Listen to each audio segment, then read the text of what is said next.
पीरजादा साहब, मैं आपकी तरफ आ रहा हूँ। आपकी किताब का भी हवाला मैंने तारुफ पेश किया और आपने मनक़बत निगारी के हवाले से बहुत काम भी किया, और आपके यहाँ ख़ास तौर पे मैं देखता हूँ कि महफ़िल का भी इनेक़ाद मनक़बत के हवाले से बहुत एहतमाम के साथ होता है। तो और आप ख़ुद माशाअल्लाह शायर भी हैं, कलाम भी लिखते हैं। मनाक़िब की अगर मज़ामीन पे हम गुफ्तगू करना चाहें कि वो मज़ामीन की अगर आप निशानदेही करें, क्योंकि जैसे हम नात पे और दीगर दस्तावेज़ फ़िक़्र में मज़ामीन की बात करते हैं, तो मनक़बत निगारी में वो कौन से मज़ामीन होते हैं ख़ास तौर पे कि जिनको पेश नज़र रखा जाता है? अगर आप इस पर थोड़ी सी रोशनी डाल दें तो बड़ी। और इसके साथ साथ अपनी जो किताब का हवाला मैंने आप पेश किया, इसके भी महर्रिकात बयान फरमा दें कि इसको मुरतब करने का ख़याल आपके दिल में कहाँ से आया और क्यों? जी, अस्सलातु वस्सलामु अलैका या रसूलल्लाह। मैं सबसे पहले मशहूर नात अकेडमी और आपका शुक्रिया अदा करता हूँ दोनों का कि आपने मुझे इस सिलसिले में याद रखा, और अल्लामा साहब और डॉक्टर साहब की मौजूदगी, ताहिर सुल्तानी मौजूद हैं यहाँ, इनके सामने मेरा बोलना कोई अहमियत नहीं रखता। लेकिन बहरहाल जैसा आपने सवाल किया, मैं समझता हूँ कि मनक़बत कहने के लिए अक़ीदत और हुब बहुत ज़रूरी है। जब अक़ीदत और हुब होती है तो ही मनक़बत होती है। मनक़बत तारीफ़ का नाम है, तारीफ़ तो नस्ल के तौर पे भी होती है।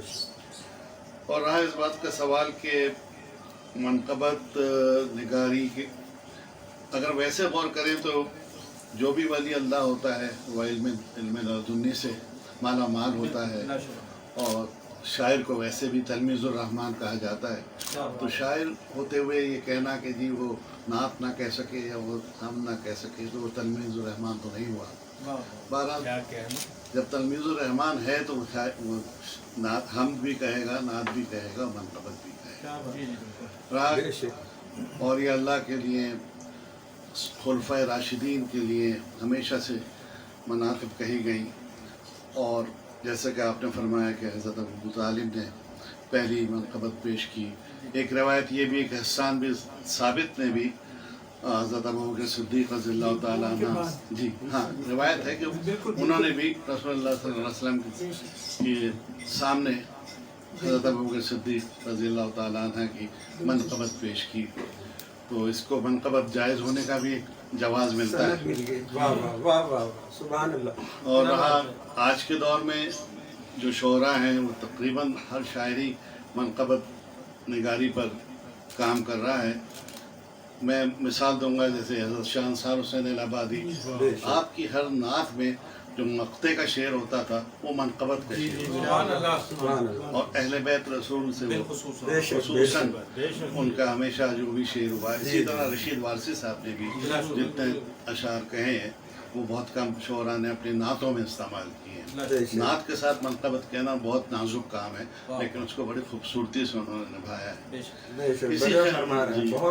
इसी ख्याल के तहत मैंने सोचा कि मनाक़िब जो है मुख्तलिफ़ किताबों में किसी में 4 हैं, किसी में 6 हैं, किसी में 2 हैं, तो क्यों ना उसको कराची के शोरा के हिसाब से और पाकिस्तान के शोरा के हिसाब से मैंने उसको मुरतब किया। जो इमाम हुसैन से मनाक़िब हैं, इमाम हुसैन रज़ियल्लाहु ताला अन्हा और हज़रत बीबी फ़ातिमा ज़हरा, अली मौला मुर्शिद कुशा से मुताल्लिक़ जो मनाक़िब हैं वो एक ही किताब में जो आपके सामने दिखाई भी जा रही है, उसमें मैंने कोशिश की है कि तमाम शोरा तो उसमें कवर नहीं हो सके होंगे, लेकिन कोशिश ही की।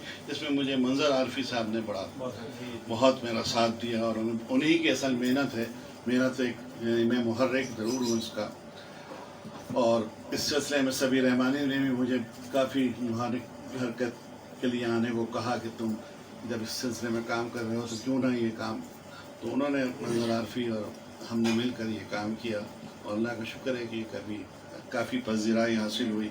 तो जैसे मैंने अर्ज़ किया कि मोहब्बत और अक़ीदत होना शर्त है, और वो उसके बग़ैर मनक़बत हो नहीं सकती। मनक़बत निगारी माशाअल्लाह रोज़ बरोज़ बढ़ रही है। और वाक़ई करबला के बाद अगर मरसिए के बाद कुछ ज़्यादा चीज़ें कही गई हैं तो मनाक़िब कही गई हैं, और एक तबके ने सिर्फ मरसिए पर जोर दिया, तो हम सब ने मिलकर उसके साथ मरसियों के साथ ही मनाक़िब पर भी उसी तरह काम किया है। अल्लाह का शुक्र है कि बहुत ज़्यादा मनाक़िब اہل بیت رسول شہداء کربلا کے متعلق موجود ہیں، جو ایک بہت اہم کام ہے. بہت شکریہ. بہت بہت شکریہ.